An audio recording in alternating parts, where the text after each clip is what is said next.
Hello my dear friends, स्वागत है आपका मेरे चैनल पर। आज मैं आपके लिए हिंदी का एक बहुत ही अच्छा शीर्षक लेके आई हूँ, वॉइस। वॉइस मतलब वाच्य। वाच्य कितने प्रकार के होते हैं? सबसे पहले हम जानेंगे कि वाच्य कितने प्रकार के होते हैं। वाच्य जो होते हैं 3 प्रकार के होते हैं। एक होता है कृतवाच्य, दूसरा होता है कर्मवाच्य और तीसरा होता है भाववाच्य। जैसे इंग्लिश में होता है एक्टिव वॉइस, पैसिव वॉइस और इम्पर्सनल वॉइस। तो कृतवाच्य जो हुआ उसे हम एक्टिव वॉइस बोलेंगे, कर्मवाच्य जो हुआ उसे हम पैसिव वॉइस बोलेंगे और भाववाच्य जो हुआ उसे हम इम्पर्सनल वॉइस बोलेंगे। तो वाच्य क्या होता है, अब हम उसकी परिभाषा देखेंगे। वाच्य क्रिया का रूपांतरण है। वाच्य क्या है? क्रिया का रूपांतरण है, जिसके से हम क्रिया को रूपांतरित करते हैं, जिससे हमें यह पता चलता है कि वाक्य में कर्ता, कर्म या भाव में से किसकी प्रधानता है। कर्ता मतलब सब्जेक्ट, कर्म मतलब ऑब्जेक्ट या भाव मतलब आपके क्या भाव दर्शा रहे हैं, वो भाव में से किसकी प्रधानता है। तो वाच्य क्या है? क्रिया का रूपांतरण है, जिससे हमें यह पता चलता है कि वाक्य में कर्ता, कर्म या भाव में से किसकी प्रधानता है। अब एग्जाम में इस तरह का प्रश्न भी आता है कि वाच्य कितने प्रकार के होते हैं। तो वाच्य 3 प्रकार के होते हैं, कृतवाच्य, कर्मवाच्य और भाववाच्य। अब कृतवाच्य जो होते हैं उसमें सकर्मक और अकर्मक क्रिया होती है। सकर्मक और अकर्मक का मीन्स क्या होता है? सकर्मक क्रिया मतलब कर्म के साथ ऑब्जेक्ट आता है ना। और अकर्मक क्रिया मतलब कर्म के बिना, मतलब ऑब्जेक्ट के बिना, कर्म के साथ कोई भी ऑब्जेक्ट नहीं होता है, कर्म के बिना। और सकर्मक मतलब कर्म के साथ। सिंपल शब्दों में अगर मैं कहूँ तो एक उदाहरण देती हूँ कि जैसे मैं फुटबॉल खेलती हूँ, तो अगर मैं आप मुझसे क्वेश्चन पूछें कि मैं क्या खेलती हूँ, तो मैं जवाब दे सकती हूँ मैं फुटबॉल खेलती हूँ, बराबर। तो उसमें क्या है? ऑब्जेक्ट है। लेकिन मैं अगर बोलूँ कि मैं खेलती हूँ पर मैं क्या खेलती हूँ, तो ऑब्जेक्ट नहीं है। तो सकर्मक क्रिया होती है कर्म के साथ और अकर्मक क्रिया होती है कर्म के बिना। तो कृतवाच्य के जो वाक्य होते हैं उसमें सकर्मक और अकर्मक दोनों क्रियाएं होती हैं, और कर्मवाच्य में सकर्मक क्रिया होती है और भाववाच्य में अकर्मक क्रिया होती है। अब आपको ये भी याद रखना है कि अगर आपको एग्जाम में ऐसा क्वेश्चन पूछे कि कृतवाच्य में कौन कौन सी क्रिया होती है, तो आप बोल सकते हैं सकर्मक और अकर्मक, और कर्मवाच्य में सकर्मक और भाववाच्य में अकर्मक क्रिया होती है। तो चलिए अब आगे बढ़ते हैं। अब हमें कृतवाच्य का विस्तृत वर्णन देखेंगे। कृतवाच्य की परिभाषा: जब वाक्य की क्रिया में कर्ता की प्रधानता हो तब कृतवाच्य होता है। कर्ता मतलब सब्जेक्ट, जब किसी वाक्य में सब्जेक्ट की प्रधानता हो, क्रिया के जिस रूप में कर्ता की प्रधानता हो, क्रिया का सीधा संबंध कर्ता से हो, तो उसे हम क्या कहेंगे?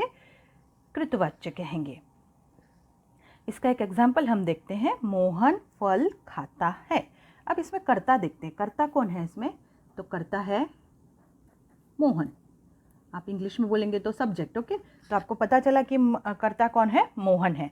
अच्छा, अब हम ये देखेंगे कि वाक्य में कहीं भी से, याद रखिएगा बिल्कुल, द्वारा या के द्वारा नहीं है। ये एक ट्रिक है कि आपको कैसे पहचानना है कि ये कृतवाच्य का ही एग्जाम्पल है। देखिए, कर्ता सबसे पहले आया, अधिकतर कृतवाच्य के इसमें कर्ता ही सबसे पहले आता है। जैसे मोहन है या लड़का है, लड़की है ना, राम है या मैं हूँ, तुम हो, वो हो, तो हमेशा क्या होता है? कर्ता मेन होता है। तो हमने इस वाक्य में ढूंढ लिया कि कर्ता कौन है? मोहन है। अब इस वाक्य में कहीं भी से, द्वारा, के द्वारा नहीं आया है, इसका मतलब ये कौन सा वाक्य है? ये कृतवाच्य है।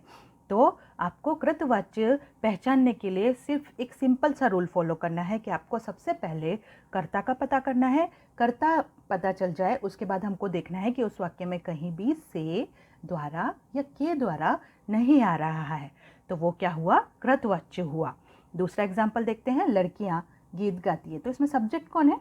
ये है, मतलब कर्ता कौन हुए? लड़कियां हुई, और क्या कर रही हैं? वो गीत गाती है। लेकिन इसमें कहीं भी से, द्वारा, के द्वारा है नहीं है, तो ये क्या हुआ? कृतवाच्य हुआ। दूसरा है, राम पत्र लिखता है।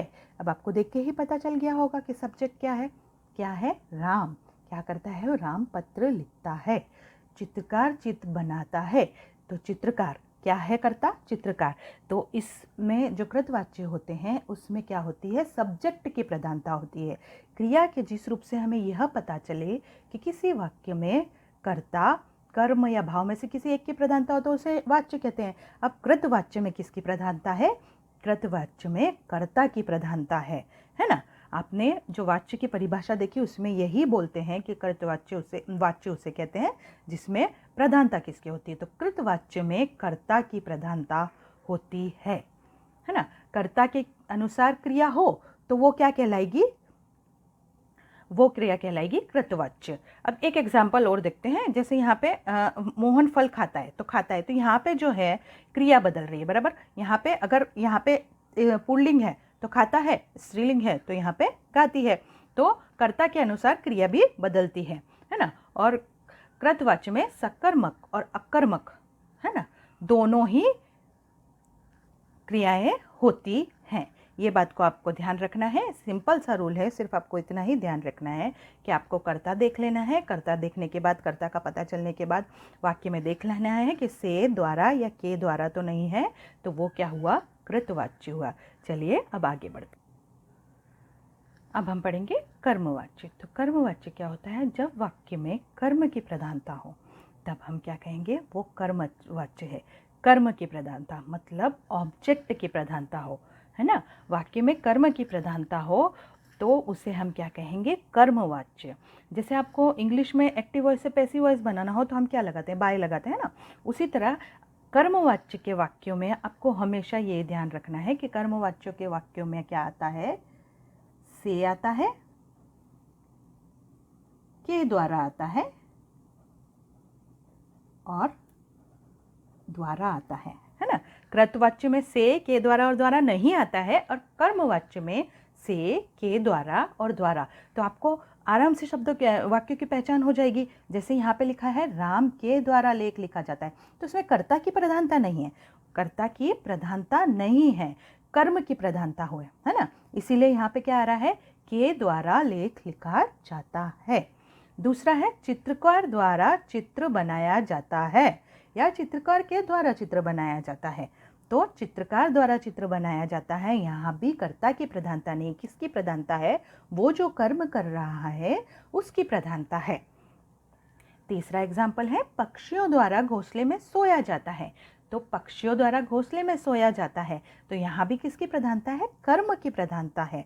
जिन वाक्यों में कर्म की प्रधानता होती है, जिन वाक्यों में से, के, द्वारा और द्वारा आता है, वो वाक्य हम देख के ही पहचान सकते हैं कि वो कर्मवाच्य है। तीसरा है नौकर से गिलास। चौथा, नौकर से गिलास टूट गया। तो यहाँ पे क्या है? से, है ना। नौकर से गिलास टूट गया। तो जिसमें और इनमें क्या होता है? कर्म के अनुसार लिंग वचन और लिंग और वचन होते हैं। कर्म के अनुसार लिंग वचन चेंज होते हैं और क्रिया सकर्मक होती है। क्रिया क्या होती है? सकर्मक होती है। आपको याद रखना है, कृतवाच्य में सकर्मक अकर्मक दोनों क्रियाएं होती है, कर्मवाच्य में सिर्फ सकर्मक क्रिया होती है। अब हम आगे बढ़ते हैं अपने तीसरे टॉपिक की ओर। भाववाच्य। भाववाच्य जैसे आपको नाम से ही पता चल रहा है कि इसमें भाव की प्रधानता होती है ना। तो इसकी जो परिभाषा है वो इस तरह है कि जब वाक्य की क्रिया में भाव की प्रधानता होती है तब भाववाच्य होता है। किसकी प्रधानता? भाव की प्रधानता होती है। अब भाववाच्य में अधिकतर क्या होते हैं? नकारात्मक, निषेधात्मक या नकारात्मक प्रश्न आते हैं। कौन से आते हैं? नकारात्मक। अधिकतर पॉजिटिव भी होते हैं कहीं कहीं, पर अधिकतर जो होते हैं, मोस्ट ऑफ जो होते हैं वो नकारात्मक होते हैं या असमर्थता जताने वाले होते हैं। असमर्थता जताने वाले वाक्य होते हैं, है ना।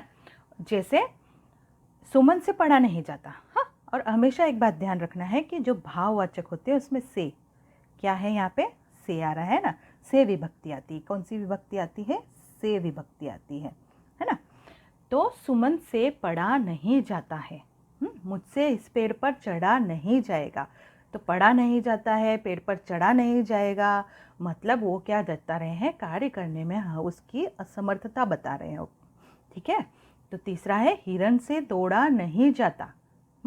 हिरण से दौड़ा नहीं जाता, पक्षियों से उड़ा नहीं जा रहा, मुझसे चला नहीं जाता। तो भाव वाक्य में वाच्य में क्या होता है, भाव की प्रधानता होती है और नकारात्मक और असमर्थता बताने वाले वाक्य आते हैं और से विभक्ति भी अधिकतर इसमें देखी जाती है। आई होप कि आपको समझ में आ गया होगा। मैं वापस से एक बार रिपीट करना चाहूँगी।